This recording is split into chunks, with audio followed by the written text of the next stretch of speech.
Yeah, I think the public's going to be back here. Well, I'm one of the protesters, so protesters on this side and recall committee on that side. Well, it's just the public back there. Just the public. Just the public, sorry, the public. Just the public. Have you been doing? Good. Anything we can do? No,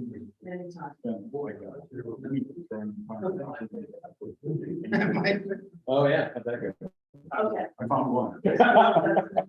But, I gotta tell you, I'm surprised.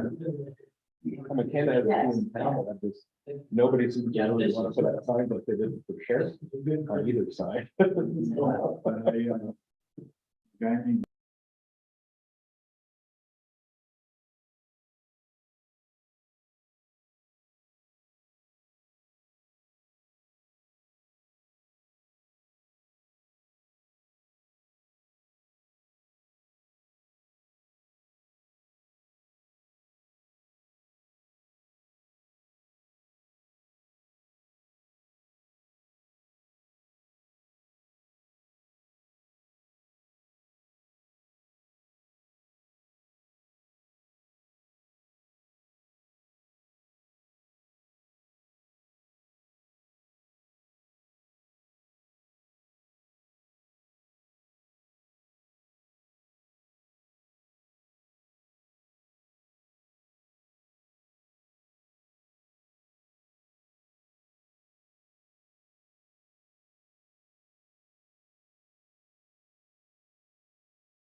So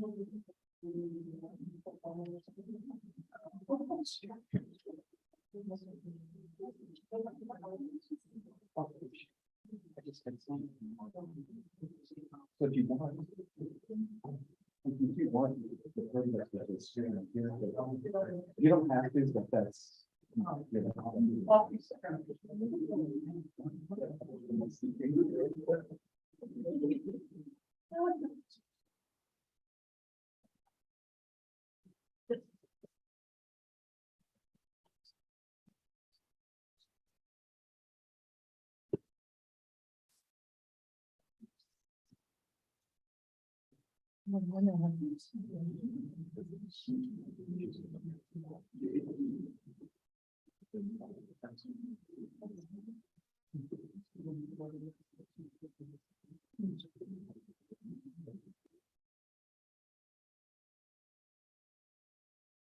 Yes.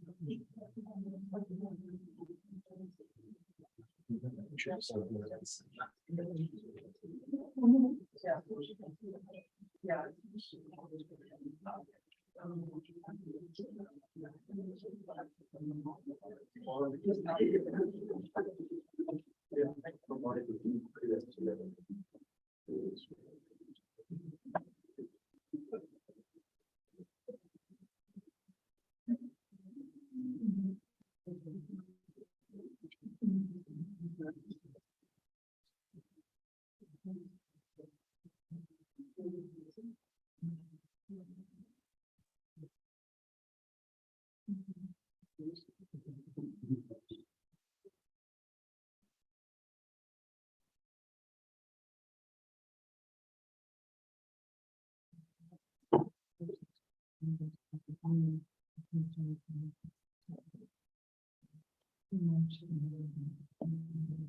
Good morning, everyone. This is the recall petition protest hearing. For those of you that don't know me, I'm Kelly in the first party here in Custer County. This is Justin Grantham, he's the first reporter in Fremont County, and he will be your hearing on this case. And so I will turn this over to him. You can hold some ground rules and we can get going. Thank you, Kelly. Thank you, everyone, for an attendance. This is an amazing attendance. It's great. I just want to go over the rules that we set for the protest hearing and reminders that this is not a hearing for the public to comment in. This is only a hearing for me to hear from the recall committee of the protesters. Then I'll make my decision after the fact in here in 1 or 2 days. Written arguments and evidence will be accepted until 12 p.m. tomorrow at noon from both the protesters and recall committee in case there's more evidence or more stuff that needs to be submitted. Or if I ask for questions, clarifications, that's mainly what that's for. This is mainly for arguments and rebuttals for the protesters and recall committee. So I prefer that you guys don't cuss at each other, yell at each other, mean each other. If that's the case, or if it comes from the public as well, the door is behind you to the side. Then we can all be civil here. We're all adults. 5 minutes for opening and closing statements. Protest arguments, recall arguments are 15 minutes apiece. I reserve the right to ask questions so I can clarify what's going on.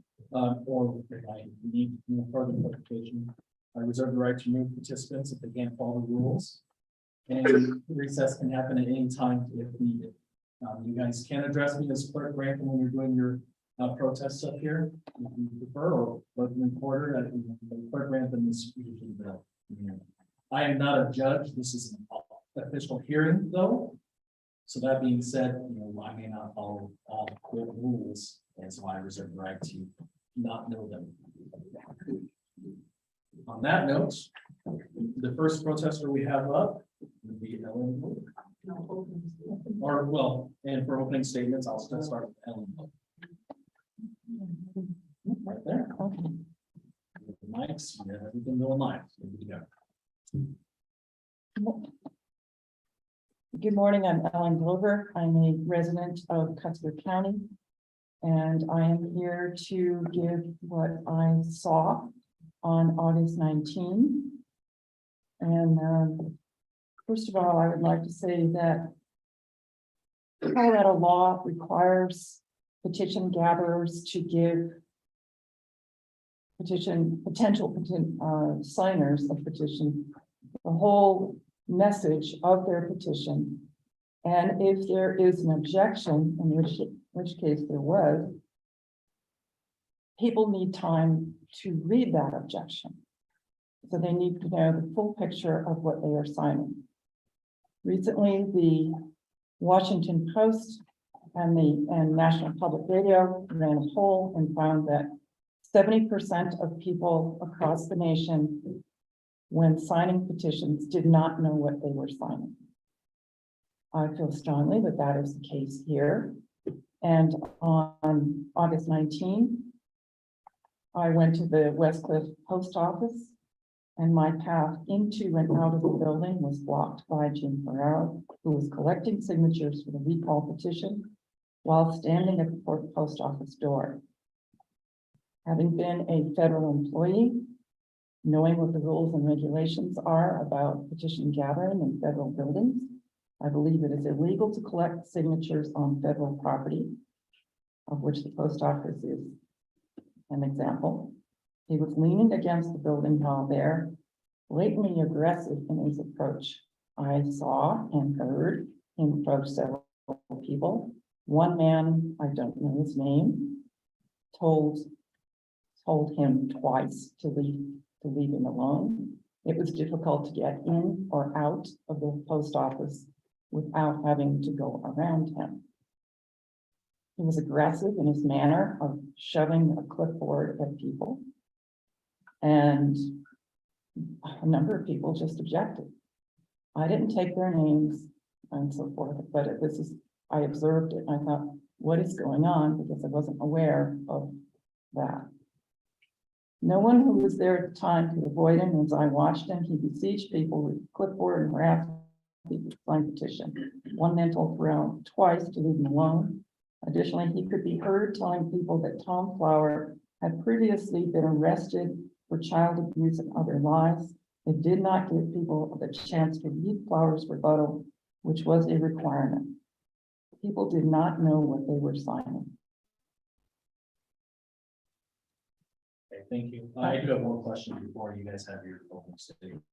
Do you know which federal law does not allow the collection of signatures? No, I was reading from the Colorado Secretary of State's website. But in general, if you are on federal property, there are strict restrictions about what one can and cannot do. Okay, thank you. One other comment,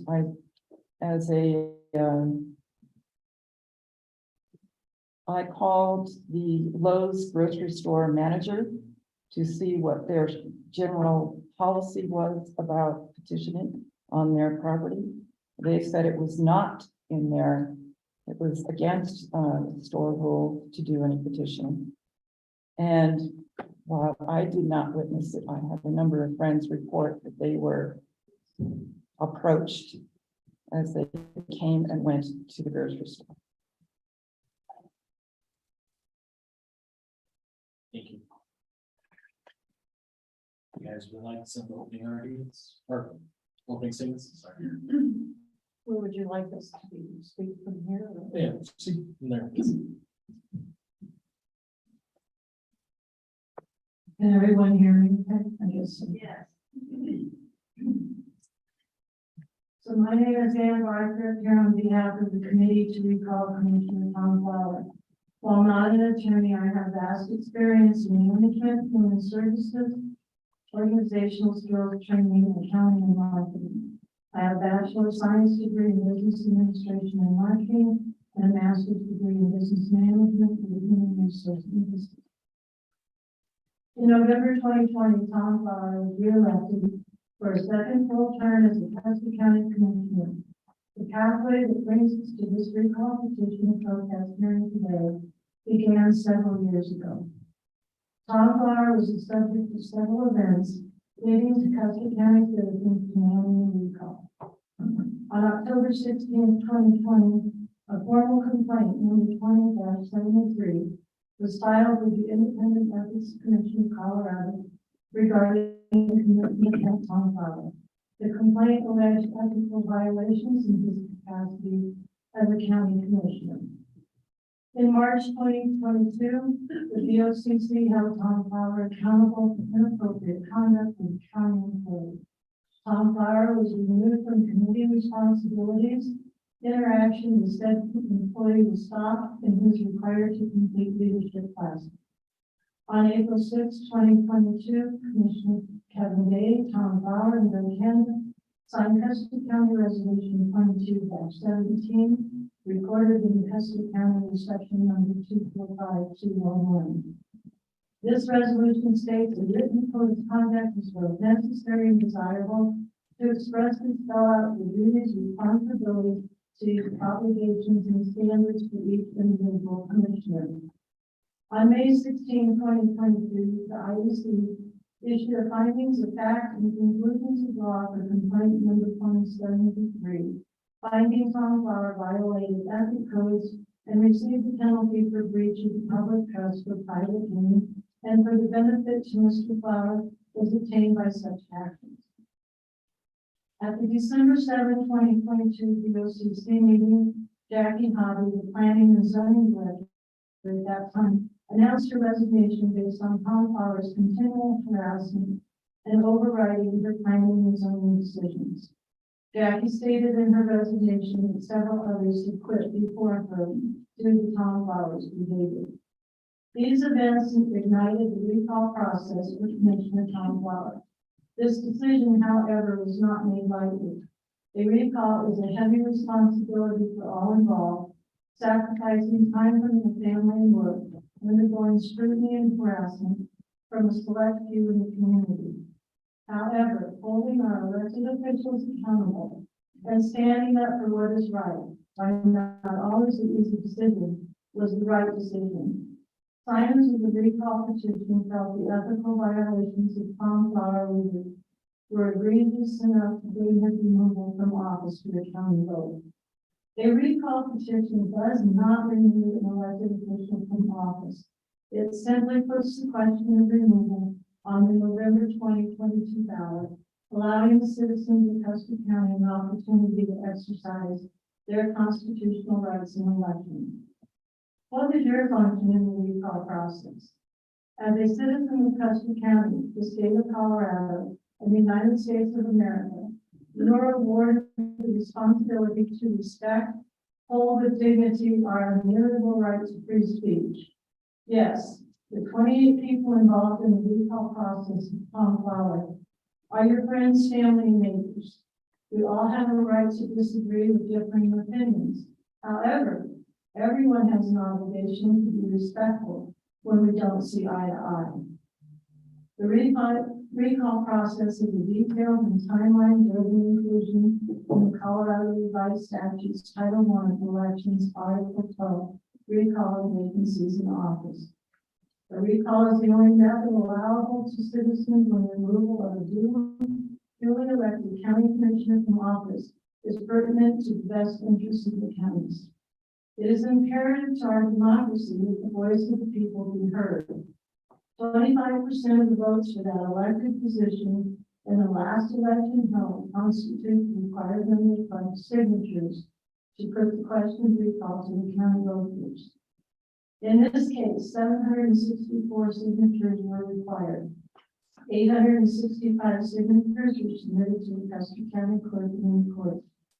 The initial verified signatures by Keller Camper, Custer County Clerk and Recorder, was 786.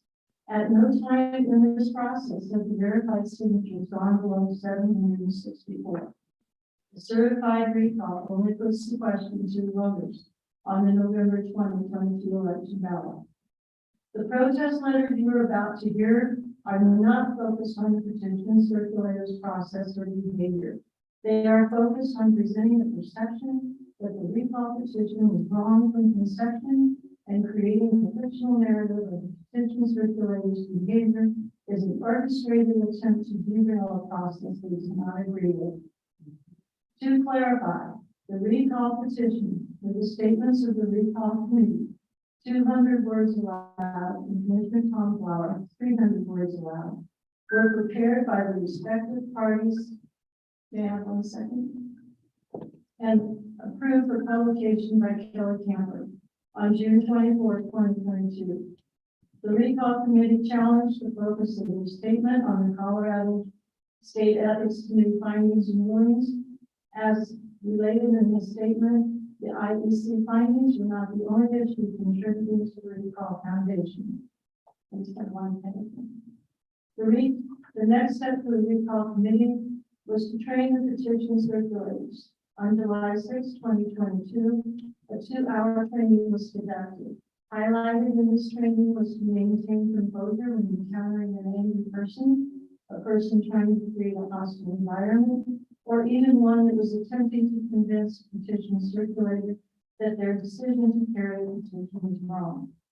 Training highlights also covered with the proper way to collect signatures to maintain their dignity and respect, such as if a person did not want to sign, to thank them for their time and to remember to vote in November. If a person wanted to engage in respectful further conversation, that was okay. Throughout the recall process, I was always available to answer questions. Kelly Camper was always available for my questions. I visited all collection stations either by sitting with them, calling or visiting them several times each site was set up. 2 collection stations with good locations and 2 were canceled. There was one visit by a business owner who lives out of town, who was quite congenial and had a good conversation. The person confirmed our location set up and left on good terms. I input throughout the collection signature process. I never received any phone call or text from any person to ask a question or to state they had a complaint. My name and number were on all the ads and on the petition, as was the statements from both the recall committee and Tom Flower. Thank you. Thank you.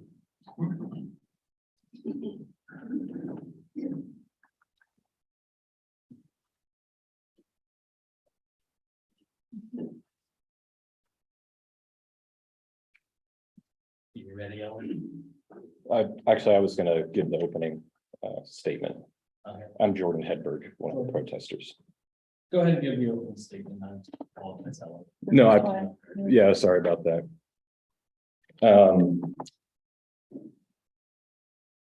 The protesters here are not organized, so I give this opening statement to take a look at the evidence that they're going to present today, either in testimony or in written format. The argument for those protesting this recall is simple: that the recall committee knowingly engaged in unbalanced and asymmetrical claims against Commissioner Tom Flower. The testimony and written evidence that will be presented here today will show that the recall committee made claims not listed on the recall petition, which not only denied Commissioner Tom Flower a chance to respond, but misled signers about the issues that were at hand involving the recall. The testimony and written evidence will show that the recall committee violated state laws with their deceptive practices of gathering signatures. Thank you. Thank you.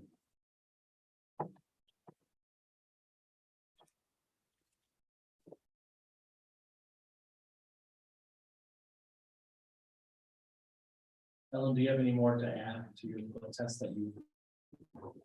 Yes, I do. And I would like to read what I have written. You have 15 minutes. Thank you.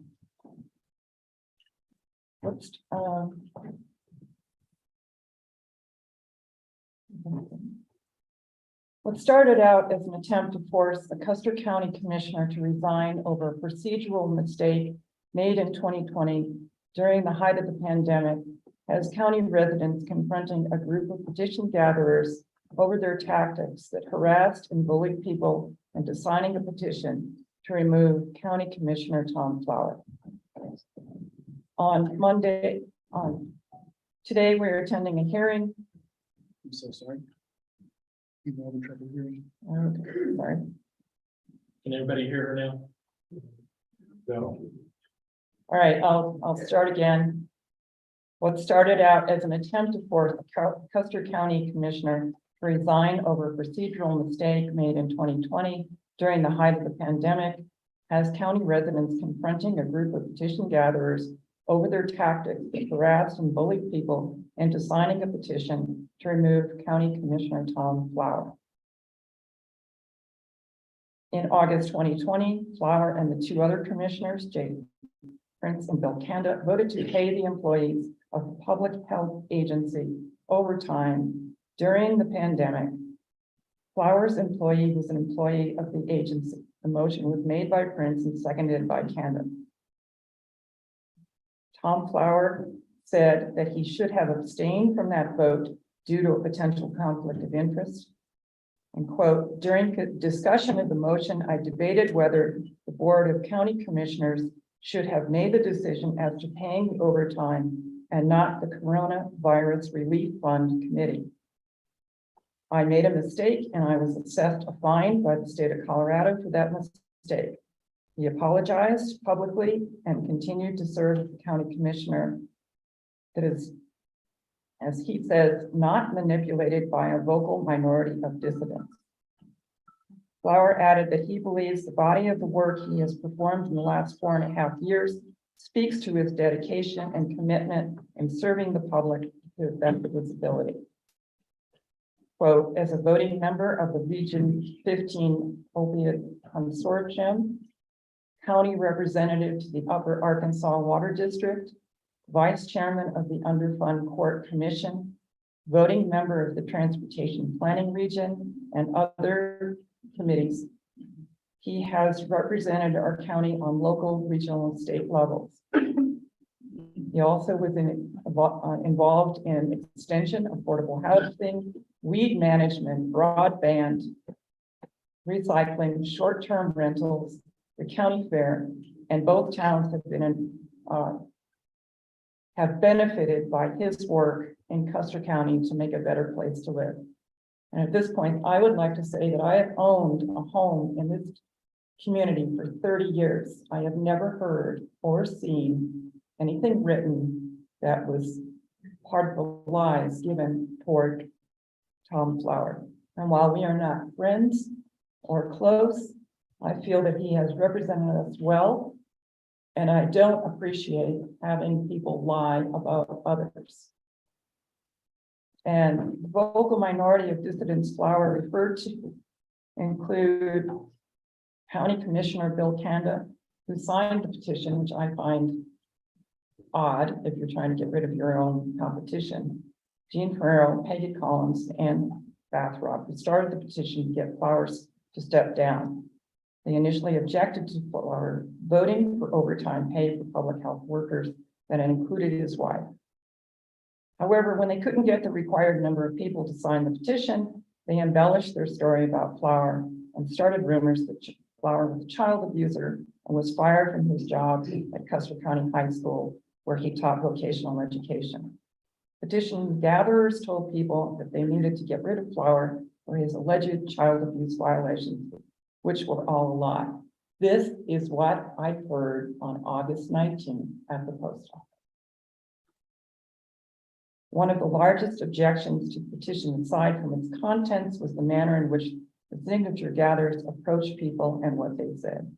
Tom Flower wrote an opposing view, which was supposed to be given to every person who expressed an interest in the petition. However, from personal observations and descriptions from local voters, very few people knew what they were signing and were not given the opportunity to read Flower's rebuttal.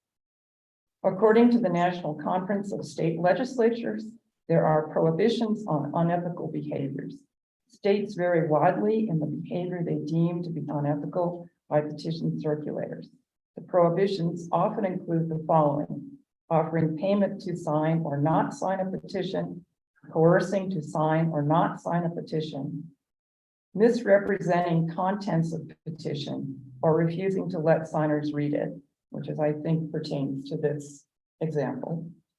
circulating a petition not in its entirety, forging names on a petition, permitting one person to sign for another, offering, speaking, seeking, or receiving payment to abandon, sell, or destroy a petition, and using a petition for extortion or blackmail. More than 700 people signed the petition. However, it would be interesting to know how many people knew the real story and not a lie. Do they realize they were being used for a hidden purpose and not the truth? It's difficult to say, but it's still time to right the wrong. I encourage people to recant your signature by seeing County Clerk Kelly Camper by Thursday, September 29. Finally, I close with a quote from Abraham Lincoln. I am a firm believer in the people. If given the truth, they can be depended upon to meet any national crisis. The great point is to bring them the real facts. And with that, I do not have any further to add. Okay, thank you. I just have one question. I think I was looking at that. You said that the people holding the petition weren't given the entire story or given stuff that weren't on the actual recall petition. Yes, And so, okay, that's what I need. Thank you. I stood there and watched for a while. No, I didn't want to sign the petition, but I had trouble getting in and out of the post office. And so I decided just to stand there and observe and hear. And I did hear petition gatherer and I watched shove the clipboard at a woman who I don't know and say, well, he broke a child's arm. He's a child abuser. You got to get him out of there. And she said, oh my God, well, we got to do that. But she didn't read anything. She just signed it. Thank you. Thank you.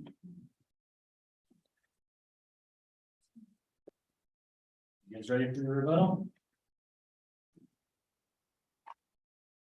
15 minutes. Thank you. A copy for you. Thank you.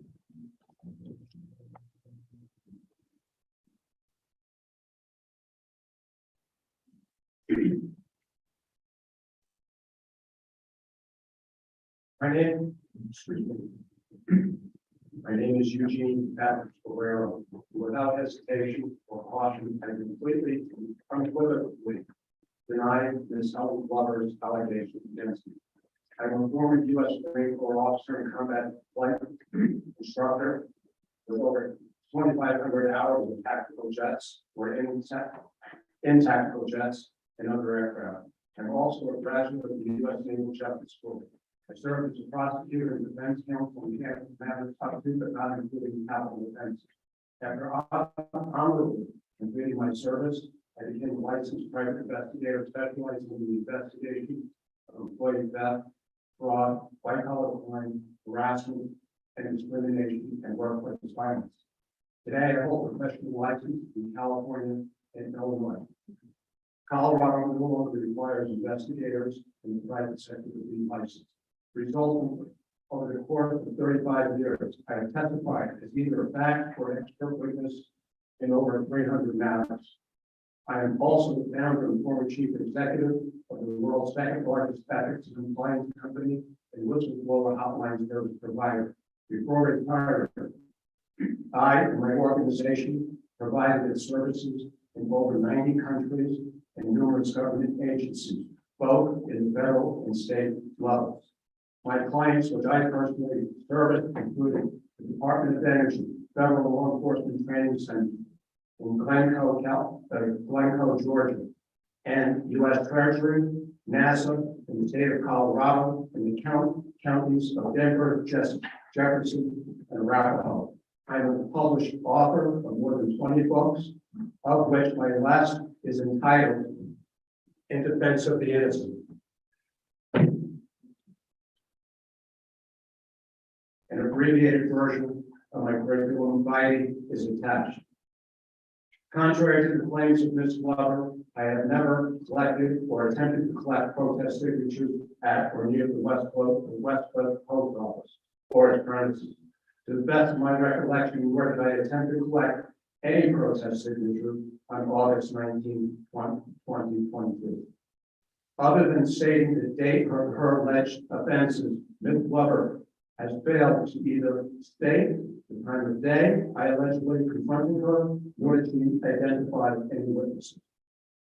Furthermore, she failed to identify anyone else she had claimed I allegedly confronted or harassed. Ms. Glover also claims that my behavior was, quote, illegal. She asserts I was, quote, coercive. And while at the post office, I blocked her, quote, path into and out of the building. Had my behavior been illegal and assaultive, why did she not, or any of the other alleged witnesses and victims, call the sheriff's office? And why didn't she make or file a criminal or civil complaint against me?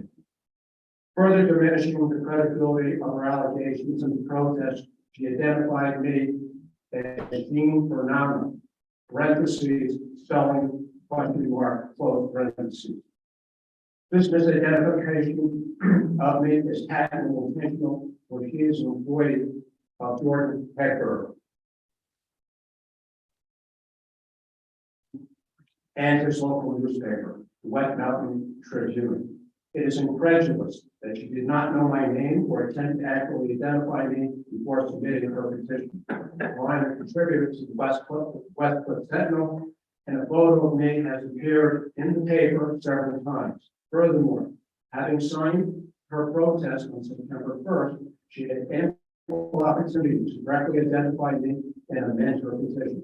Oddly, her employer's petition was submitted 8 days after hers, in which he identified me as Dean Ferrero. Can there be any doubt that Ms. Glover and Mr. Hecker did not discuss, read, or share with one another the individual written protest at some time? And it is not, and I not be correctly identified by Ms. Glover. Ms. Glover's protest statement contains inaccuracies and untruths. It is defamatory, and I intend to pursue the matter and restore my reputation at a future date. I declare that the penalty of perjury, the foregoing is true and correct, and if Paul is a witness, I will testify to the same. So I wish you were. I have also a copy of my CD and a copy of her complaint contained in the package I gave you. Thank you. Thank you, sir. Thank you for your service, by the way. Thank you, sir.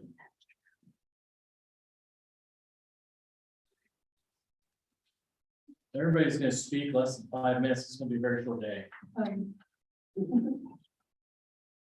Yeah, that's good. Yes. If we have a little time left on the 15 minutes, I'd like to make a point of clarification. Absolutely.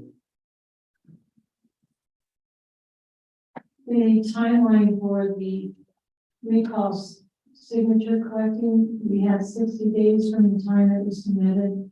Our date of turning of signatures was August 22nd at 4 o'clock, which we did at 10 o'clock.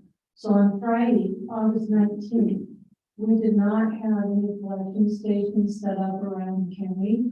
And we were just pulling in people that brought in last minute signatures or getting things ready for submissions with the clerk and the planner.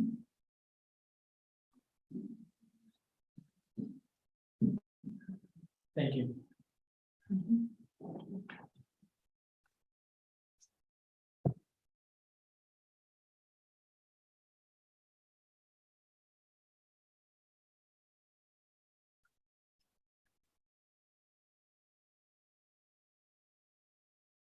Since there's plenty of time remaining, Ms. Glover, do you have anything to add to your statement? No, I did not. Okay. And I will give the same recommendation to you guys, is if there's anything else you want to add, here's your chance. I will add one other thing. This was just research and brought up the question of can I grab signatures on government property? Generally, yes. However, different kinds of government property are treated differently. Free speech and petition rights are the greatest in places where the property is owned by the government and is also tied to which means open to public activities. I also want to note that in the training, it was specifically stated that no one would be collecting signatures on government property. The station that we had there several weeks prior, we got permission on the private property next door. We did not go on the post office property at all, just for clarification.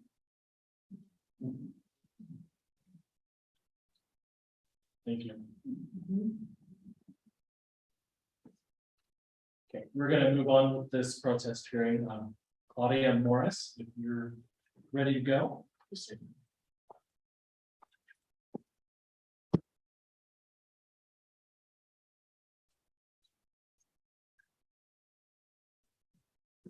You have 15 minutes. All right.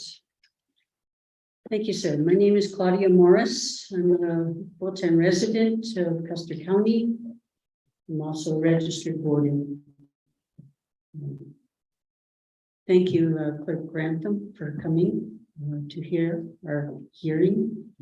And thank you, Kelly, for all you do in this election process. I want to also thank the people who are coming here today to seek the data, the factual data to be presented. Each one of us are citizens, and that's critical. I'm here not to defend Commissioner Flower. I'm here not to tear down any individual. I'm here to speak my truth, what I perceived for your consideration. I'm also here to defend our Constitution and our election laws based on that Constitution. We all have good names. Each and every one of us have good names. It's important, though. We have to be vigilant that we don't tarnish those names with tyranny. Tyranny starts very small, not very large, very small. And like a spark in a wildfire, it can spread and fanned with misinformation. That's why we're here. Let's get to the facts.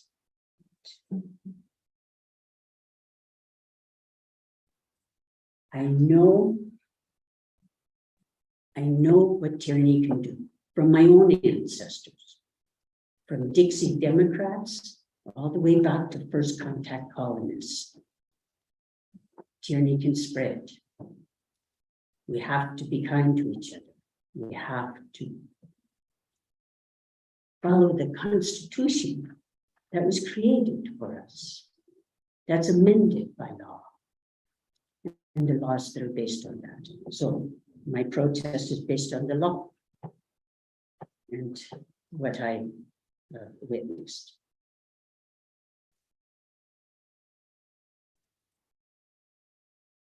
I was approached by an intermediary, not with a badge, not identifying themselves with a petition in their hand.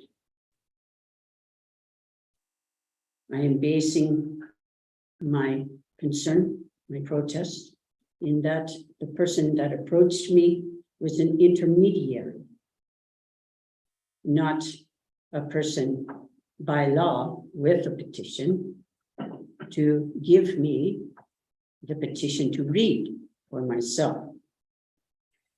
The allegation on the petition, the rebuttal by Mr. Flower on the petition. This is our law. This is stated in our law, our election laws. So I'm stating it on Title I, elections, general, primary, and recall elections. Article 12, recall and vacancies in office. Part 1, recall from office.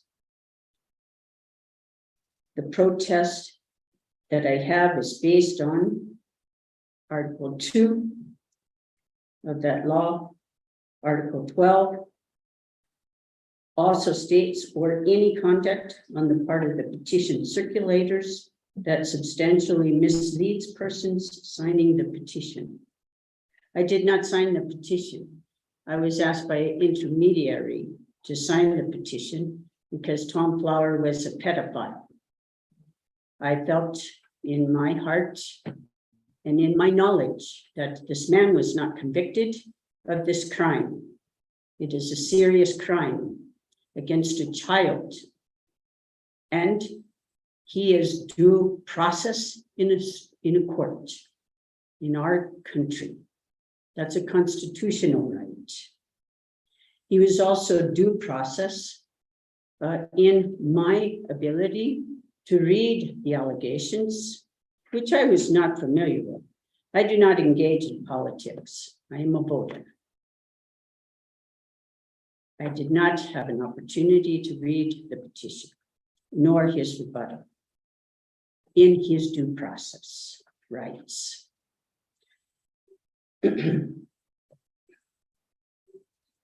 So my intermediary urged me to sign the petition based on that allegation.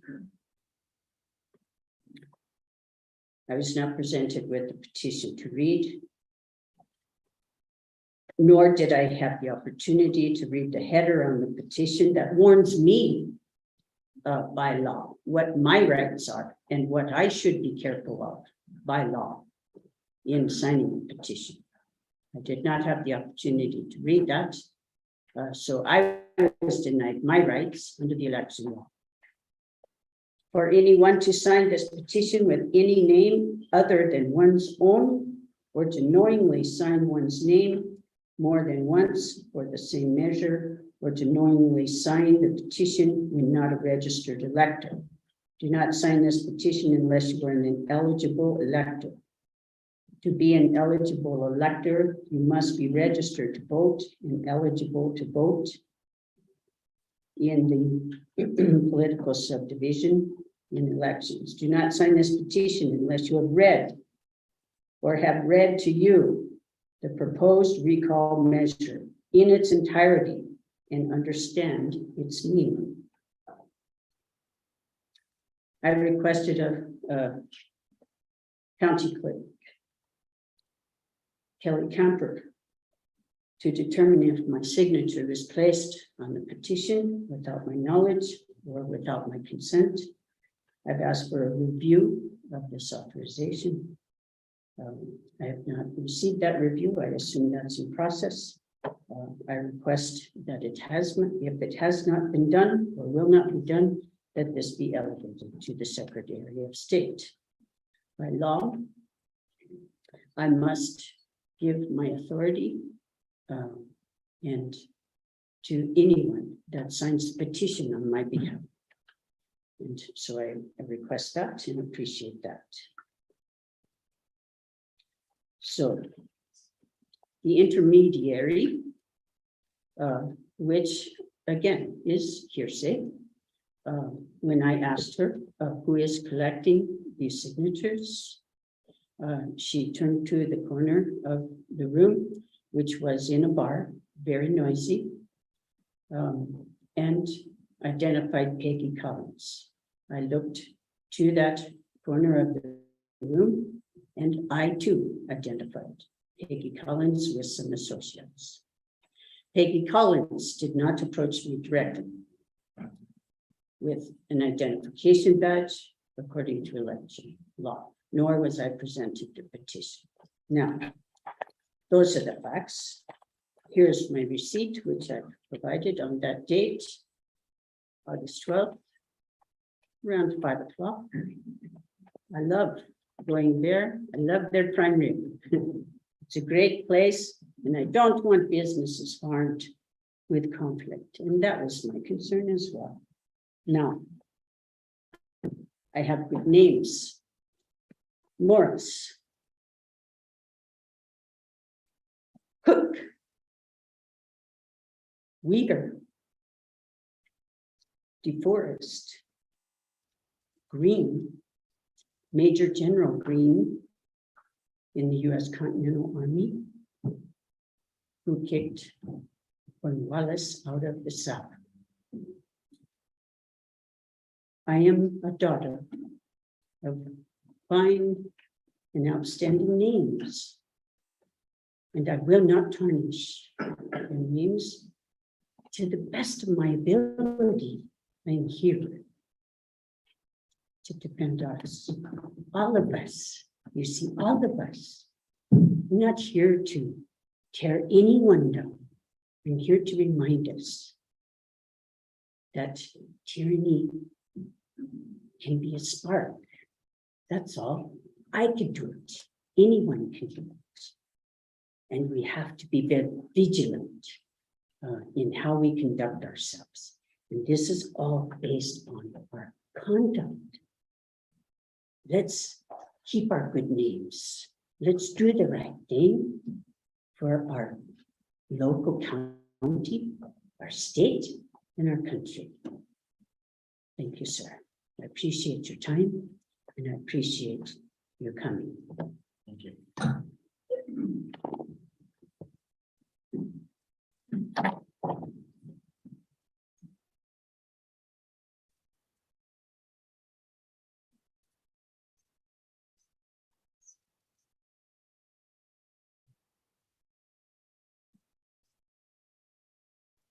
You guys ready? Yes, good afternoon. Objection, Clerk Grantham. Peggy Collins is not part of the recall committee. I mentioned in this. No one objection. The recall committee is the only one that will have to speak. Peggy is a member of the. That's not true. So I have 3 names of the individuals on the recall committee. Would you like one of the committee members to respond Yes, please. when it's me that? You know, I just want to clarify because, we were the head of the recall committee. It was our understanding that whom we always referred to as everybody that was taking signatures as part of that committee. But also it was understood that the person mentioned in here that was kind of a gray area for us was, they would be the ones to respond. So, is it just limited? Because that'd be true. It's limited to the 3 names that are on the recall committee. Okay. And the reason for that is because then this entire room is allowed to, and then there is no public. This is a proxy from Anne Willett, who is. I was on the original recall. And she has given me the proxy because she had family emergency and was unable to. Do the part.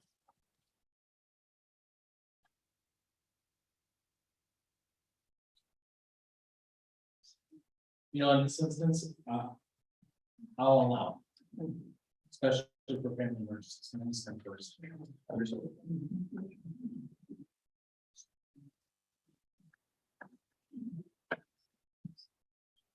So my name is Peggy Collins.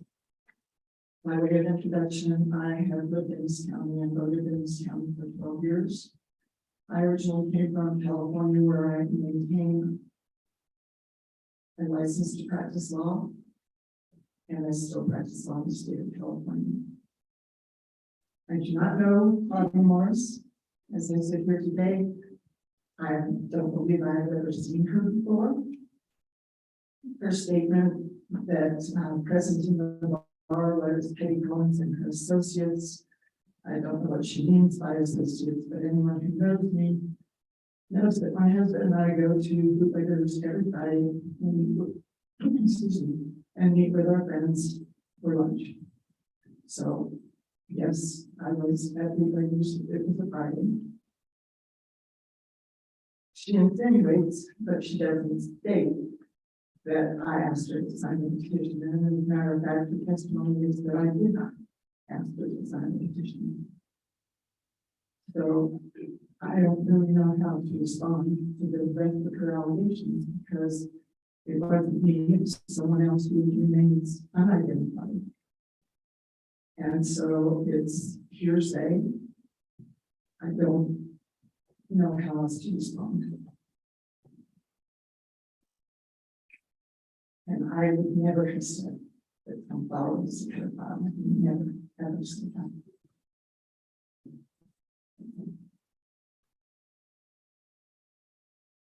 Okay. Wasn't kidding, we're gonna fly too fast. May I add some? Yes, please.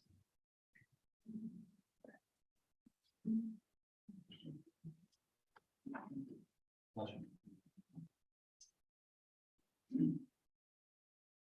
I wanted to clarify and go back to the petition wording. People, as I sat with people at the various stations, I would listen to how they approach people, or people basically approach them. And if they were asked to, do they want to read the petition? No, I read it in the paper. These were posted in other places, so people came, a lot of people came knowledgeable of what this was about. And if they wanted to read it, I saw several instances where I was present that they did read it. Or they said, well, I need to see and remind myself of Tom Flowers' part. So, I don't think that's a blanket statement. Thank you.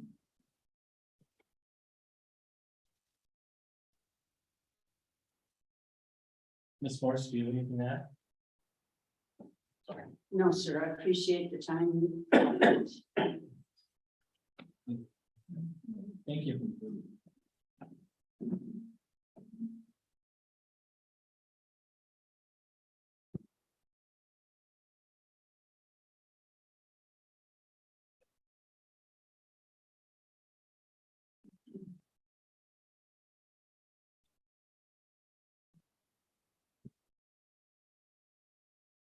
Elizabeth Watson, you're next, if you want to set up.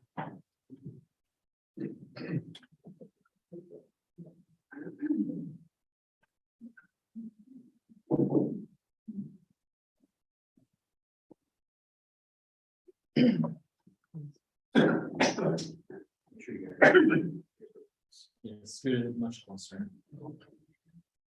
Sorry.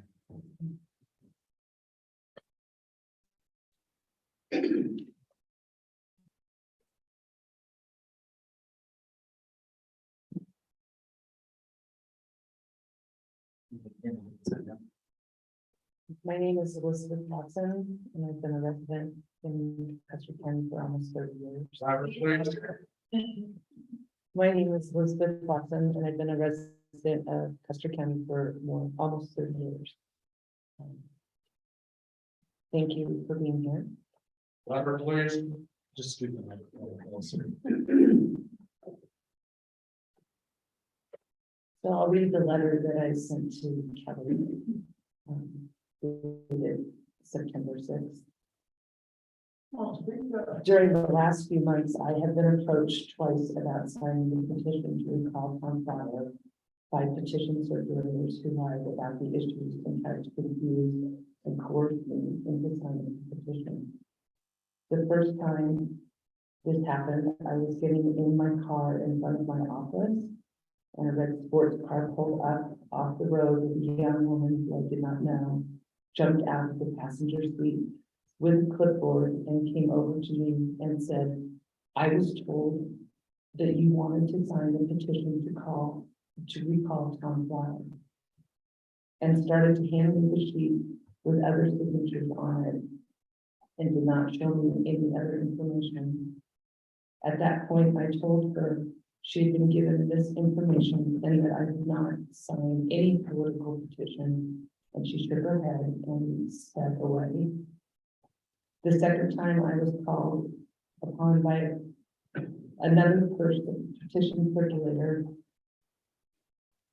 who was one of my real estate colleagues, thinking it was a business call.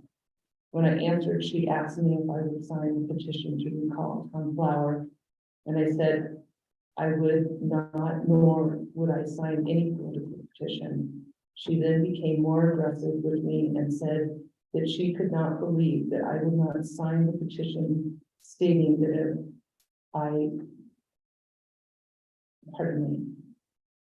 that I would not sign the petition, stating that we would have a sex offender representing and running our town. I said that this was not a part of the recall petition and that I would not sign or be coerced into signing. The tactics of the petition circulators included misrepresentation and coercion. As I stated, both times were very inappropriate and they were over the line. And I have never really encountered this kind of pressure, duress, misrepresentation to intimidate me to sign a petition against my will at any time.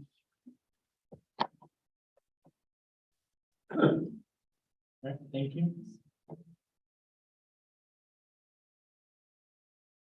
So you were not at any of the spots that were spreading the petition, you drove up one time, is all I see here? One person drove up to my office, the other person called me on the telephone. Thank you. You guys ready? Sure, Peggy Collins. In response to Ms. Watson's protest, we queried all of the email circulators to determine who it was in this red sports car. And this young woman is Ellen Wilkins. I have her statement. But while I grant an objection, we're going back to the public statements from people that are not on the recall committee. I agree. This is supposed to be just from the recall committee. Okay. So So what Ellen has relayed to me is that while she was circulating, someone told her that Ms. Watson wished to sign the petition. So when she was driving by Ms. Watson's office and saw her on something, she stopped and asked if she'd like to sign the petition. According to Ms. Wilcox, she did not have a footboard. She never carried a footboard. She wasn't in a red sports car. She was in a 4-wheel red sedan. And she is known to Ms. Watson, so she could have identified her in her statement.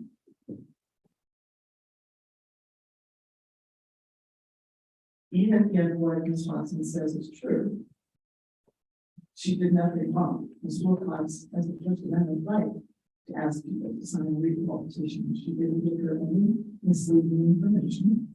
She just asked, would you like to sign a petition? As to the second person who Ms. Watson has said called on the phone, we don't know who that is. So we can't question her. We can't get a statement from her or him. She says it's a colleague in the business, but we don't know who that is. So it's just piercing.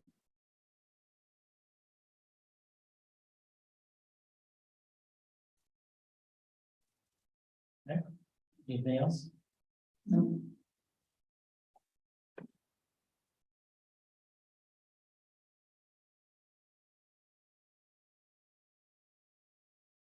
Ms. Watson, do you have anything else to add? No. I don't. Anything else in the recall committee? Yes. On the petition and responsibilities of the petition circulator, it states that if there's any questions about that, that they'd be willing to and must make themselves available to testify. So does that not fit into that responsibility that we have those statements? Not here, no, at this time. Okay, well, That's what they- apologies, we misunderstood that. I'd like to address the repeated statements being made about, Tom Flowers' situation with children. So this is not the place for that either. I This is just want to specific, clarify. no, this is specific for this protest that you're about. If you want to make a She talked closing about statement, that. that's fine. But if you want to, it's specific to this protest of individuals coming to her, asking for her sign. If you, during the closing argument, says perfectly great spot for that. Okay, I'll do that. Thank you. Thank you.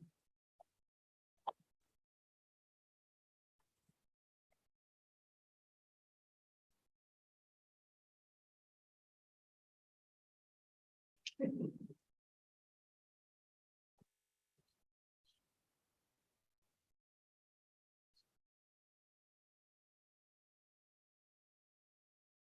are well ahead of schedule. So Marcy, are you ready to go? Yes. Come on up while I'm finishing this sentence. It's okay.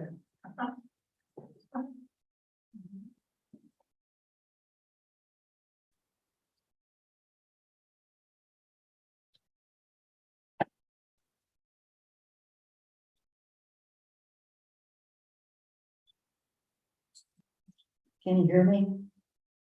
Yes. I can. You can Okay. start anytime. Okay. I officially turned in my protest to recall Commissioner Tom Flower to Kelly Camper, Custer County Clerk and Recorder on September 7th, 2022. The tactics employed by the recall committee were desperate and uncalled for. This is a totally independent protest that I am making. I am not associated with any organized group. I personally witnessed a recall petitioner outside of Lowe's supermarket on several occasions, stopping cars, leaving the parking lot and shouting to them. Tom Flower was fired from Custer County School for abusing students and many more unethical and inappropriate lies. This was a form of defamation, making untrue statements presented as facts and intended to damage a person's character or reputation. In addition, a recall petitioner was at Vic Barnes Memorial in Herbert Park on July 16, 2022, confronting mourners in line to greet my family, asking them to sign the recall petition. How low and appropriate can a person get? Fortunately, I was the only family member that was out with the mourners, and the petitioner backed away when she noticed me. Then she cut in line to greet my family and attend the service. Absolutely no respect for the Barnes family.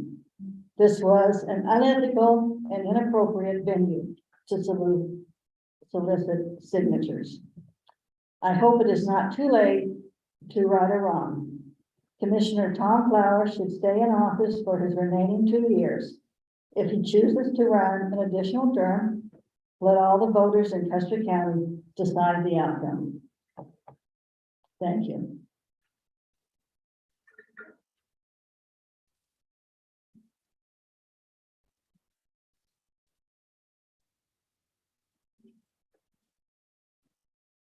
Peggy Collins. I've known Marcy Gray for more than 10 years. Although she did not identify me in her protest, I recognized that she was discussing me. I was at her pavilion and I was there for her brother's memorial service. I stood in line with the other people to greet the family, and it was about an 8-minute wait.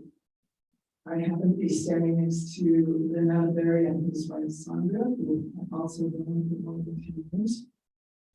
And he is a former commissioner. As part of the conversation that I had with them for 5 to 10 minutes, I was asked whether they had signed the recall petition. And the response was not yet. I said, by the by, that I have a petition. I didn't have it with me. I didn't ask them to sign it. And I didn't turn away from Marcy Gregg. As a matter of fact, I gave her a hug and said I was sorry about the brother. As for the allegation that she heard people at Lowe's Market on several occasions stopping, again, it's hearsay. She doesn't identify these people. We had no opportunity to discuss it with them or to get their statements. So we have no way to respond to that.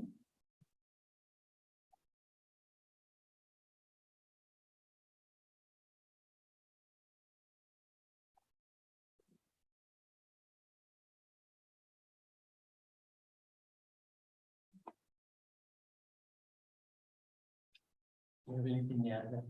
I do. Peggy was soliciting people, mourners, whatever you want to call us, to sign a petition. Peggy, I don't think, and this is I don't think, came to my brother's funeral for my brother. She was out in the parking lot in shorts and t-shirt, and she did cut in line to greet the family. And, again, I've known Peggy. Peggy is a friend of mine. But when you do something that's not right, you need to stand up. Now, as far as the person on several occasions, this man was out there for at least a week. I go to the Custer County Community Sharing, the Lowe's Market because of Custer County Community Sharing Center. I am in the parking lot 3 or 4 times a week getting boxes. I park in the north end of town, which is where, the north end of the Lowe's Market, which is where this person had set up. I didn't give his name because I don't know his name, but I have seen him in court today. So if he chooses to stand up and take responsibility for that, I would appreciate it. He also would stand up.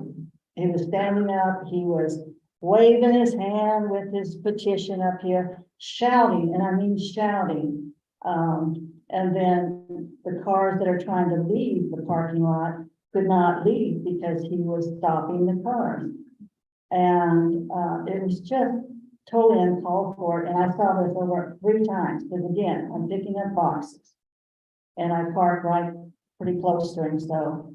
And I heard him say things like, well, abusing the students. I also heard him say he had a girl that he broke her arm, and he just continued on. I was not planning or didn't know anything about this protest, so I didn't put down every information that I should have. And then when I read in the paper that there is a protest, I decided, and I heard in the paper, there was a lot of hearsay. So that's why I came to court today. This is not hearsay. This is a witness.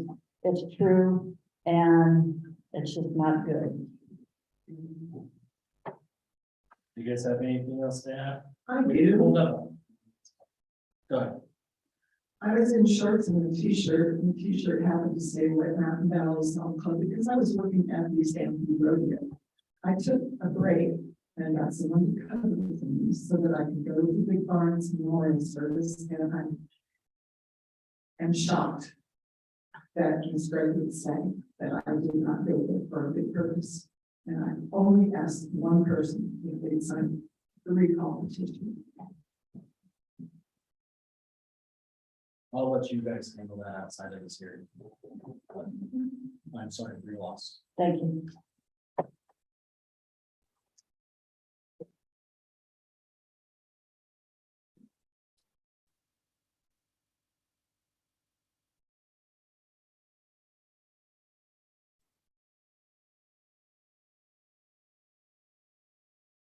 I'm going to butcher this name. Linnea? Linnea, you got it right. Awesome. How do you pronounce your last name? Laurel. Okay. Come on up, long.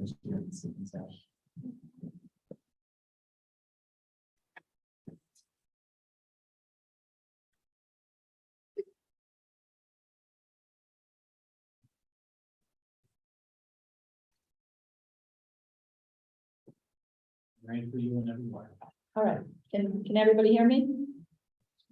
Thank you. And thank you for allowing me the opportunity to come here today. First of all, I want to give a little bit of my background like other people have. I have been a full-time resident in the valley for 15 years, and yet my husband and I have owned property here for 26 years.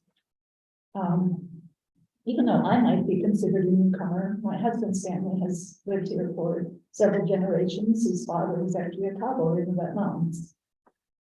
So we have a lot of connection to this valley, and it's very important to us. I also want to give my background on my education and what I did for a living. I'm a chemical engineer with a master's degree in operations research. I worked for decades in the pharmaceutical industry. I worked in quality. I was the director of quality, and I released injectable sterile products to the market. I had to address CEOs, general managers, and vice presidents when there was something wrong with that lot, and I had to tell them that this product lot couldn't go to the market. Because this was a life and death situation, and people were trying to say, well, let it go, no one will notice. So when it comes to lying, I have a huge stance against lying because I have to make life and death decisions about it. And this may not be a life and death decision for Custer County, but as Claudia alluded to, it does have to do with our freedoms and our right to vote and our right to be kind to one another. And that's why I'm here today. My affiliation with Tom Flower, we're really acquaintances and nothing more. I really don't care if Tom Flower is the commissioner or not. I served on the weed board with Tom Flower. We agreed on things, we disagreed on things. I've had positive and negative experiences with Tom Flower. So for me, this isn't about Tom Flower. This is about the process that the recall has gone through. And so I'd like to read the letter that I submitted to Kelly Camper. So on August 6th, well, first of all, I should say my husband and I are the owners of Greenstone Artworks, which is right next door to the grocery store. And the recall petitioners set up a tent across the street from our gallery. So on August 6th, the tent was set up, and I actually approached the solicitor that day and asked him to give me a good reason why Commissioner Tom Flower should be recalled. The solicitor did not offer me to read the petition nor Tom's rebuttal. In fact, I did not see the petition till several weeks later when I actually went to Kelly Camper's office and asked her for a copy of the petition and a copy of the rebuttal, because I had no idea that the rebuttal was actually contained in the petition. So the solicitor did not offer for me to read the petition nor Tom's rebuttal. He stated the reason why Tom should be recalled was because he was unethical. I commented that Tom should have abstained from the vote that involved his wife, but should she earned and deserved the money that was being voted upon, I did not feel it was an egregious offense, especially since both the other commissioners should have known his wife was involved. This is a very small town. It is very hard not to have a conflict of interest when the commissioners are voting. And I'm sure if people went back in the records, they would find other conflicts of interest from other commissioners. Because I felt the recall was unwarranted, I told the solicitor that it was a poor use of thousands of dollars of county money. His comment to me was, the county has plenty of money. I responded, really? And asked him for proof, of which he ignored my request. Saying the county had lots of money to fund this recall without substantiation was extremely misleading. He also told me he had been fired by Tom Flower for no reason. I do not know if this was true, but I felt bringing his personal relationship to bear on Tom's recall had nothing to do with the reason Tom was being recalled. It was another piece of misleading information. We continued to have a somewhat heated discussion, with my opinion being, save the money and let the voters decide when Tom comes up for re-election. He said the voters would be deciding with the recall. I said, although this is true, it's at the thought of costs of many thousands of dollars to the taxpayers. I then went about my business for the day at our gallery. Near the end of my workday, the same gentleman came into his gallery and extended his hand for a handshake. I asked what his name was. He said his name was Andrew. I don't know if this was true or not. I thought this was a conciliatory offer for our earlier difference of opinion, and so I reached out my hand to take his. Unbeknownst to me, his hand contained a $20 bill, which he then placed in my hand, quickly withdrew, headed out the door of our gallery with the comment over his shoulder, "Now it's not about the money anymore." So I felt like I was being bribed to keep my mouth shut. As he walked out, I tried to get him to take his money back, saying I did not want it, but he kept walking. I felt this was extremely improper behavior on his part. Then on August 10th, the solicitors were back with their tent across the street. And one of the people who were working at the tent parked their truck parallel in the diagonal spaces in front of our gallery. So our gallery was open for business, and they were essentially blocking with this truck the majority of our parking. I was not working the gallery that day, but the person who was went out and politely went over and asked the person to move the truck and explain that it was blocking our parking. He refused. He stated there was a town ordinance that allowed him to park his truck if it was too long for a diagonal spot, that he could park it parallel to the curb, blocking the diagonal spots, and there was an ordinance to do that. He told the person who was working our gallery, "If you don't like it, call the sheriff." So the person working our gallery took him up on his offer and called the sheriff. The sheriff's deputy came, asked the solicitor to move his truck. The solicitor then moved the truck. I later checked with the town to make sure there wasn't any, because the deputy had said there's no such ordinance that you can park across diagonal spots if your truck is too long for the spot. And I later called the town to make sure that that was indeed the case, and the town confirmed there is no such ordinance.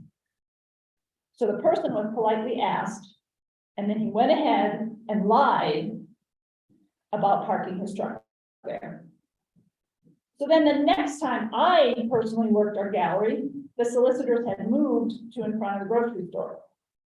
I found out from the building owner, in talking to the building owner personally, this is the building owner who's across the street from Greenstone where they had set up a tent before, that he had asked them to move as they were blocking his parking on the south side of the street.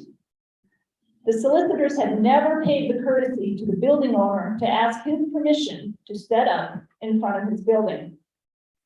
Then, while the people were at the grocery store, and I can substantiate what Marcy was said, and I didn't even know Marcy until I saw the schedule was going to be testifying here, that the people in the grocery store lot, because I can easily see the grocery store from Greenstone, I could not hear what they were saying.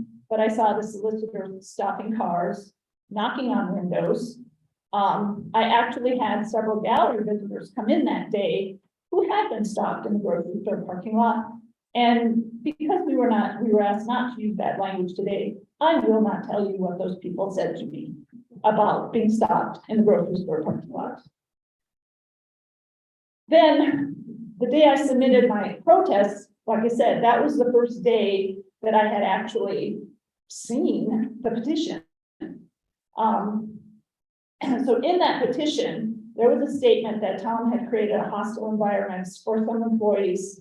And I'm sure that was probably felt, at least by Jackie Hobby. I have no reason to doubt that. But the petition failed to note that there were other Custer County employee courthouse employees who had written an open letter saying that they had good relationships with Tom, and they had never had those same experiences. And I don't have a personal relationship with Jackie Hobby, but I have friends who have dealt with her as part of zoning, and have had personality issues with her. So did Tom and she have a personality issue? Probably. I don't know that, but to me, it wasn't an egregious offense. So I am protesting this recall as the solicitor gave me unsubstantiated information regarding the money available to fund the recall, brought his personal vendetta against Tom into the conversation, tried to buy me off, lied about the parking regulations in town. So for me, who wasn't even gonna sign the petition, and he knew that, how much other misinformation and lies were told to other people and got their signatures under false pretenses. The other reason, my second reason for being here today is I would like to try to stop this vicious cycle of recalls. Tom Flower came into the commissioner's position when there was a recall back in 2017. When a similar group of people tried to recall all 3 commissioners. Again, there was question on the validity of, you know, what the points were that they were trying to recall him for. But Tom Flower was elected as part of that recall. And to quote one of the other commissioners, don't throw good money after bad, because there are far more egregious things going on with the other commissioners right now. And if this cycle of recalls continues, we're just going to be spending county money for no reason. Let the regular voting process decide who should be the commissioners, and stop spending county money on non-egregious offenses when there's likely going to be another recall after this for egregious offenses that are going on right now and that are going to cost the county way more money than the cost of a recall. So that's why I'm here today. It actually has nothing to do with Tom Flower and whether he stays as commissioner or not. It has to do with how the solicitors handle themselves and what they're presenting to people to collect signatures. And also that I don't think this is a cycle that should continue because the county can't afford it. Thank you. Thank you. Just to clarify, is the parking, it's the street that they parked on, correct?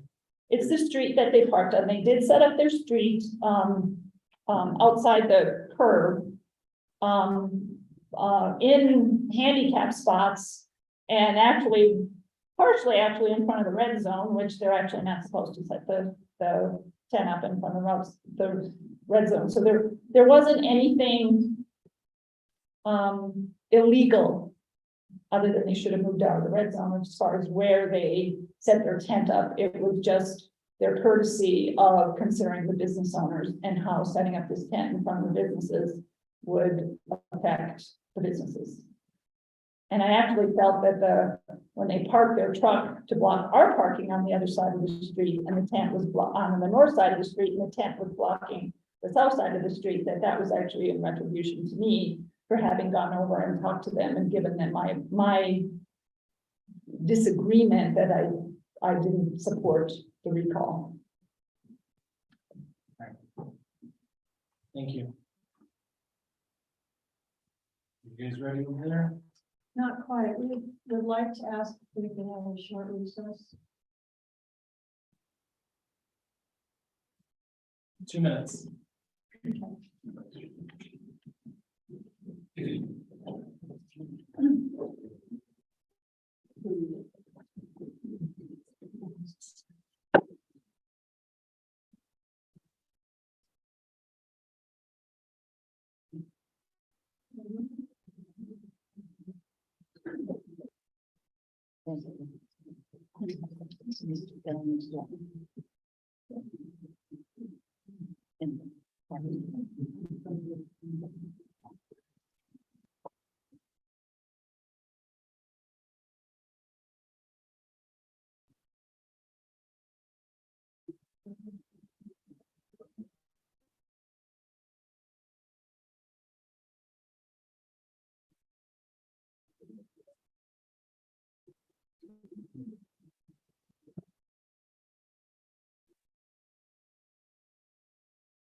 You guys ready to go?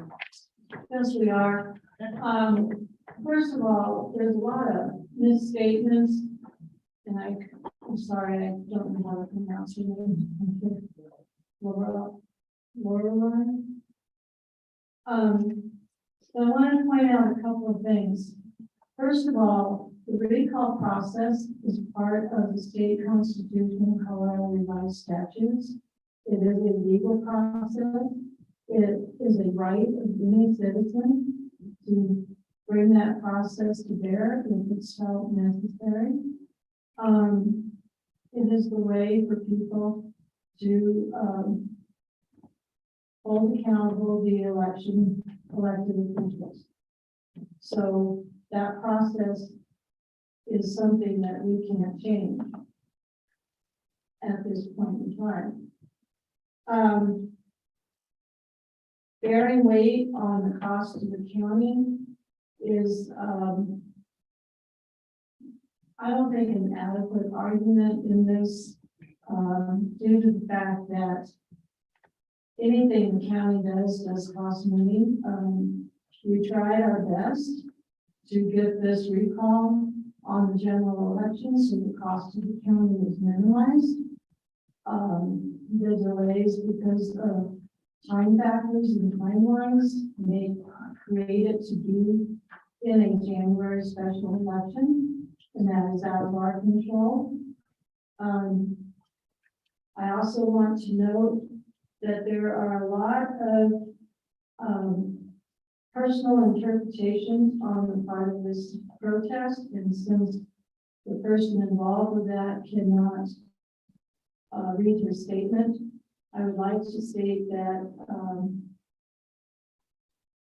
I know from talking with him that his beliefs and how he acts was not intended in any way to offend this lady, and it was not intended to be hush money.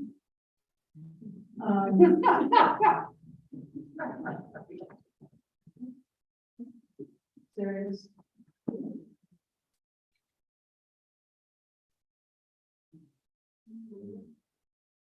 I also know that I personally checked the sites where they were at, and they were not in any handicap or red zones.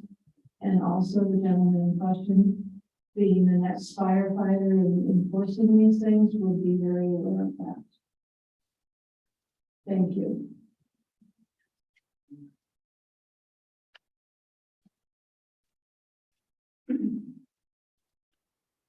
You have anything else with that? I am not denying the right to a recall, not at all. I mean, that's a part of our political process and I support it. I just want it to be done fairly and for good reasons. And I've heard a lot of things in this testimony where the recall committee is saying, oh, no, it didn't happen that way. I saw the tent in the handicap zone. No doubt about it. And in fact, when I was clarifying with the town about whether they were allowed to set up a tent there and whether they had to get any permission from the town, I asked the town, did you, what are they allowed to do? And she said, the only thing they're not allowed to do is set up in the red zone. And I said, okay, so they can set up in the handicap zones because they were. And she said, no. She said, that's all right. It's just the red zone. That's where they're not allowed to set up. So there's a lot of he said, she said here, but Thank you. Anything else you guys have to add? Yes, sir. With all due respect, Clerk Grantham, to insist we testify in behalf of another, thus our testimony is hearsay. I will not testify on behalf of another. Wherever you wait, give a quick summary. I do think it's inappropriate that a witness, one of the accused, cannot testify on their behalf, not aware, they don't represent them. And I think it's entirely called. This meeting is ahead of schedule. There's ample time to allow the accused to testify, and I respectfully request he be allowed to do so. There is ample time to submit those writings to me, as I told somebody else, by noon tomorrow, but it's not the public job to testify in this hearing. If you would like to submit it as evidence, you can get it to either Camper or myself before tomorrow. With all due respect, citizens have already testified. Okay? Protesters. They weren't involved in the process other than giving their own testimony, but yet we cannot provide witness testimony. That is a question. The question is, you are allowed to submit evidence to me or to Camper. So if you'd like to submit it, by all means, I'm right here now, or you can email it to me by noon tomorrow. I'll provide it to you at this moment. I refuse to testify on behalf of the Midland.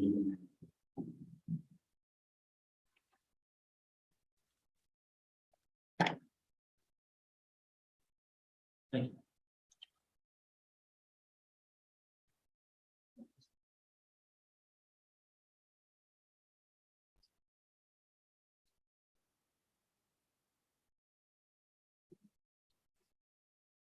Seeing as we are ahead of schedule, Jordan is ready to submit his protest. So we will continue on with the protests as they're at 11:30, our last protest for the day. Thank you. Give me 1 minute. So. Yep.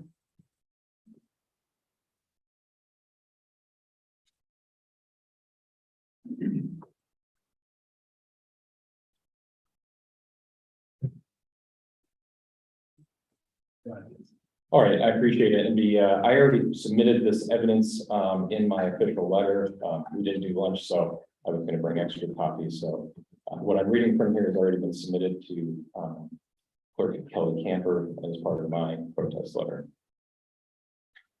Now, I'm the owner of the Wet Mountain Tribune newspaper, and one of the things I do is archive and collect information and writings from either online or print news sources other than my own.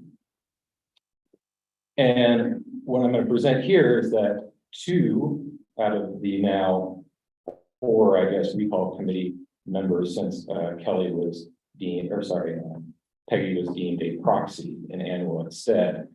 I'm including this as part of the protest letter that you guys already have in the record. So Gene Ferrero wrote several letters to the editor of the Santa de Cristo Sentinel newspaper that were published. Now, he is one of the recall committee members. I'm gonna have to get the dates on these because unfortunately I didn't include them on there, but I will submit that by tomorrow. So in the first letter to the editor that he published, and this is Gene Ferrero, Custer County, is how he signs it. The letter starts with what the recall petition accurately describes what's listed in the recall petition. So first it starts with the issues surrounding Jackie Hobby that was listed in the petition.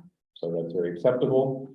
He then goes on to talk about the Colorado ethics violation against Tom Flower, also acceptable, listed on the recall and otherwise.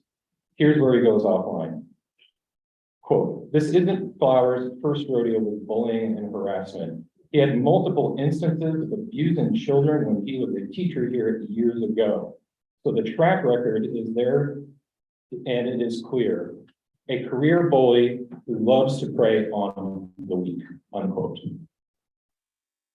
This is a claim that he is putting out into the public as a member of the recall committee. If he had wanted to make that claim, he could have. He could have put it on the petition, but he didn't. And so Tom had no ability to respond. Letter number 2 is published sometime later, and I apologize, I'll submit the dates again.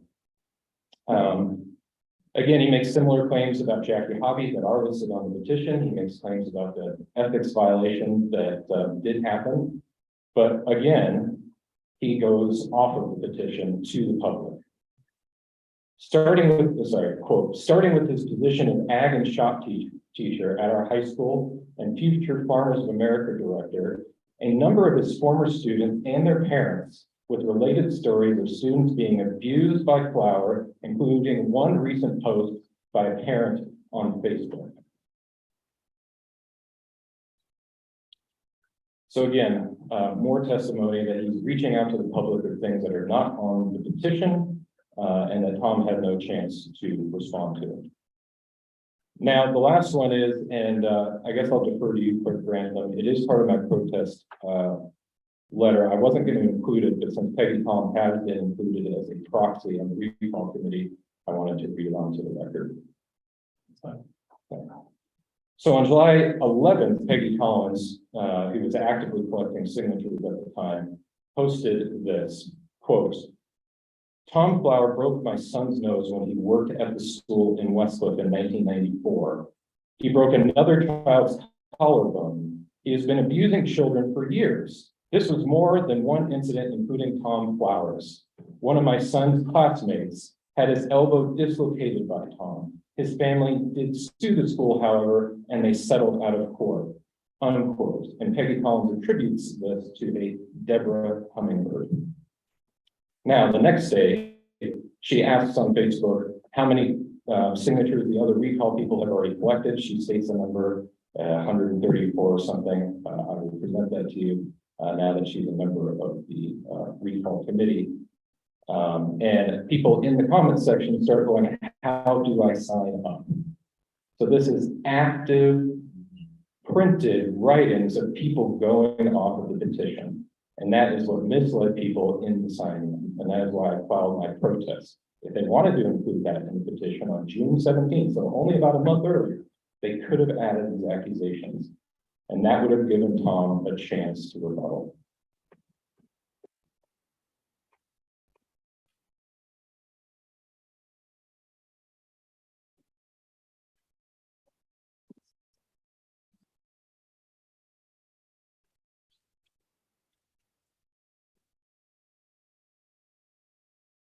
You guys ready? Yes. Okay.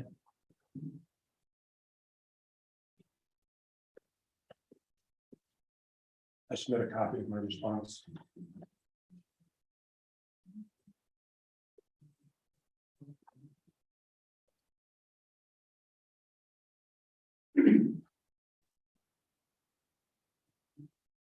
Again, allow me to introduce myself. My name is Eugene Ferrero. Without hesitation or caution, I completely and unequivocally deny Mr. Jordan Hedberg's allegations against me. First and foremost, Number one, contrary to the claim of Mr. Hedberg, I never knowingly misled signers by making claims that were not listed in the petition. Furthermore, he fails to identify by name any such signers. His failure to name names should be considered specious, and as such, his claim should be considered hearsay and rejected. Number two, instead of identifying those I allegedly misled, Mr. Hedberg states in his protest letter, quote, Gene Ferrero printed 2 letters to the editor in the Sangre de Cristo Sentinel that claimed there had been multiple instances of flower abusing children. I did not print the letters to the editor in question. The Sentinel printed them, but I was indeed the author. Thank you. Surely, as a publisher of a newspaper, he must know the First Amendment is for all citizens of our great country, the freedom of free speech, and that the First Amendment unequivocally states, and I quote it, Congress shall make no law respecting the establishment of religion or prohibiting the free exercise thereof, or abridge the freedom of speech or the press, or the right of the people peacefully to assemble and petition the government for redressing grievances. Number 3. Mr. Hedberg then asserts that because my claims were not listed in the recall petition, Mr. Flower had no opportunity to rebuttal. Like me, Mr. Flower also has the freedom of free speech on any day, any time, in any number of forums. Mr. Flower and Mr. Hedberg were free to rebut my opinions or that which I wrote and was eventually published in Sentinel. Furthermore, Mr. Hedberg also asserts in his petition to recall, I did a quote, place these claims on the petition if I had wanted on June 17th, end quote, in order to allow quote, to quote, Flower to have a chance to rebuttal, period. First and foremost, I had no role in drafting or engineering the petition. Second, I had no ethical or legal obligation to give Mr. Flower a chance to rebut anything in this matter. Commissioner Flower is a big boy.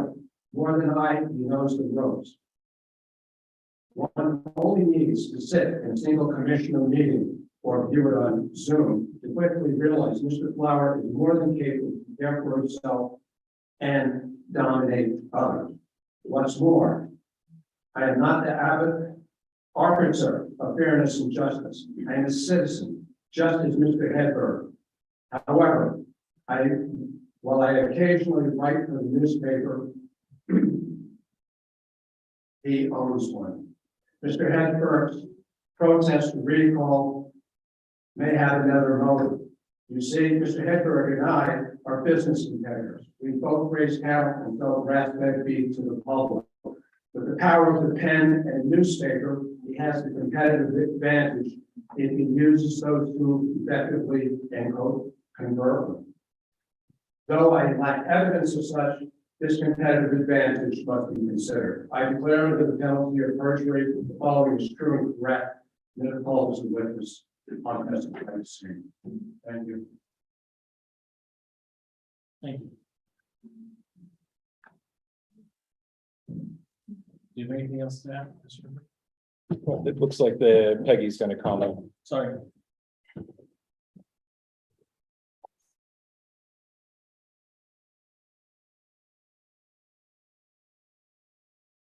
I made a post on Facebook. It is a direct quote from another post on Facebook. I didn't say anything about a recall petition. I didn't say anything as to its veracity. I just reposted what the signed version from Facebook already. Thank you.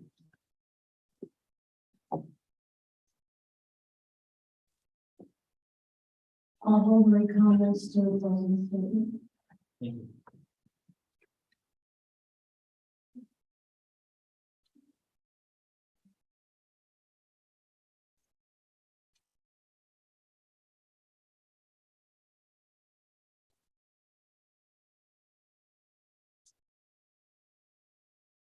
I'll give each of you. Let me share. 5 minutes for closing statements. And did you hear that? Yes. Since I did start with, opening statements on the protesting side, I will start with closing statements on the recall side. Okay. And you can start whenever you're ready. At this time, I want to first address the statements that in the petition, we only had 200 words. It was understood that that did not contain, when we got that approved, did not contain everything that could be said. That also is true of Tom Power. He only had 300 words. It was understood in the same manner. So let's address all of this child abuse, sex abuse, and all these different things coming up. That was not the intent of the petition. This was an unintended consequence of signature people coming up and telling their stories. It was hard, it was difficult. People were in shock. People that hadn't lived here very long, people that didn't know that this undercurrent of behavior was coming to the surface. So with all due respect, how do you stop that? That's people telling their story. It was a healing process for them. And to go and try to attack these people as liars, I find that offensive. And that's all I have to say about it. That's not what we're trying here, and that's not what the petition is about. And on my opening statement, all of the ethical allegations were listed. So this again is Ann Barker on behalf of the Recall Committee. Jordan Hedberg, editor and owner of the Wet Mountain Tribune in September 1, 2022, volume 139, number 18 edition, wrote an article titled "Recall Succeeds." He stated, although there are enough signatures, a group of citizens are pushing back and planning on submitting a challenge to the petition. It is evident that the protest rebuttals that the protest writers were part of the declared orchestrated recall challenge by Jordan Hedberg, possibly Tom Flower, definitely his wife Cindy Flower, and his team. Note the following observations. Not one protest writer signed the recall petition, so clearly they were not under influence by the petition circulators.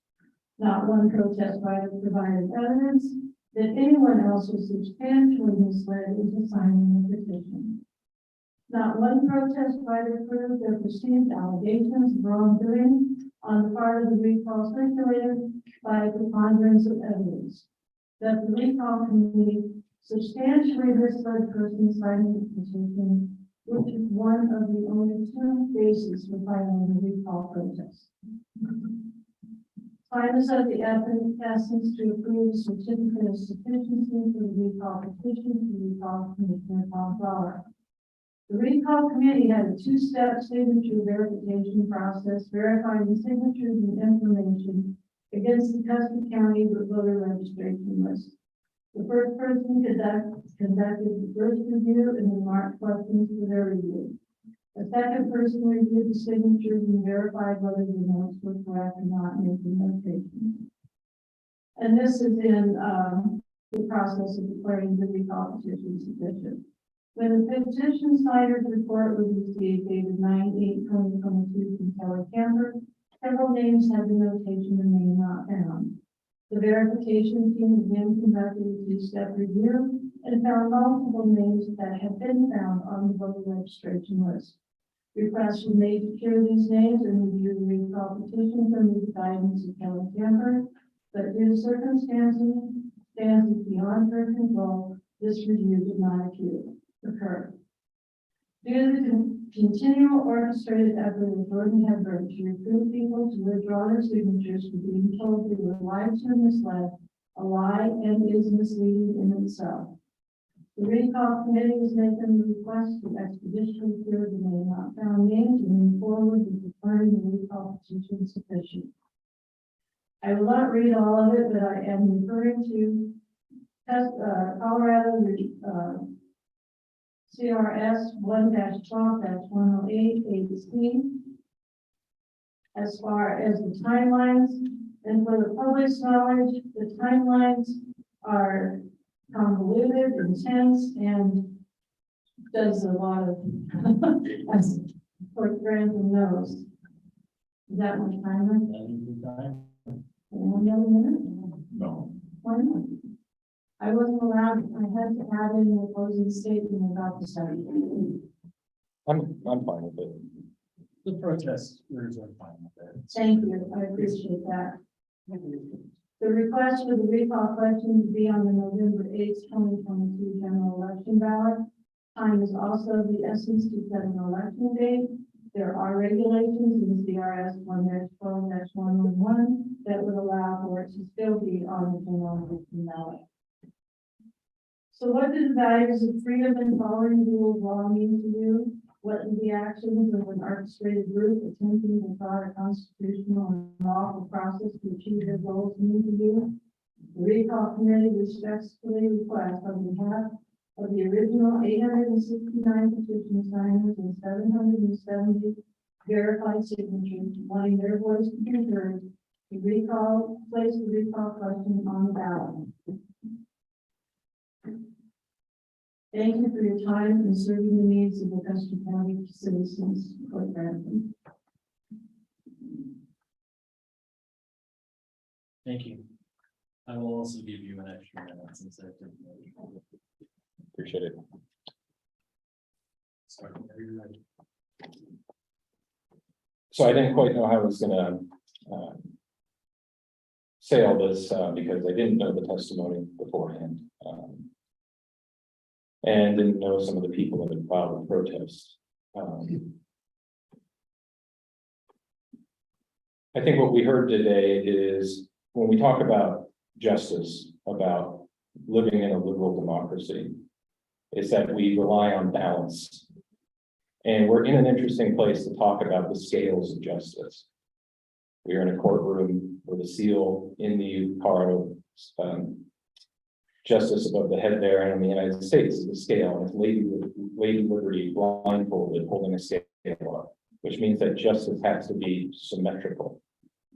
A recall process follows in that same vein of liberty and justice, which is that a recall committee can put things on a recall that might not even be factually true. They have a chance to make an accusation. But at the same time, the recall in the state of Colorado balances that out and saying the person accused gets a chance to have a rebuttal. You have to have balance. You have to have symmetry for moral decisions like this. 2 out of the 4 members tried to tip the scale in their favor. They engaged in asymmetrical political warfare. They started making accusations and ensuring that Tom Flower didn't have a chance to respond. The testimony is consistent across the board. We're going to make claims about Tom Flower from when he was a teacher from decades ago. Unfounded claims, but the point was is that they could have put it on the petition. And that would have given Tom Flower and the people reading the petition a chance to respond. This is asymmetrical behavior. It's not just, and it's not even morally correct. So the testimony, not only from what people witnessed, is consistent with the written record of the recall committee themselves. They started engaging in claims against Tom Flower that he had no chance to respond to.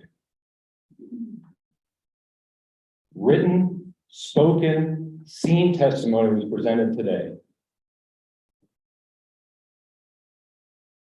You know, for this balance to be left standing, to be able to make claims against an elected official without giving him the chance to officially respond on the rebuttal would be a gross negligence of justice. We have to keep the scale even to have a just society. And that's why I think, I speak for myself, but I also think the other protesters protested today. We want justice, we want symmetry, and it was violated by the recall petition, and it was done knowingly in their own writings. Thank you. Yes, ma'am. Sir. I might have some time, so if she do. I will pause and see if she needs to.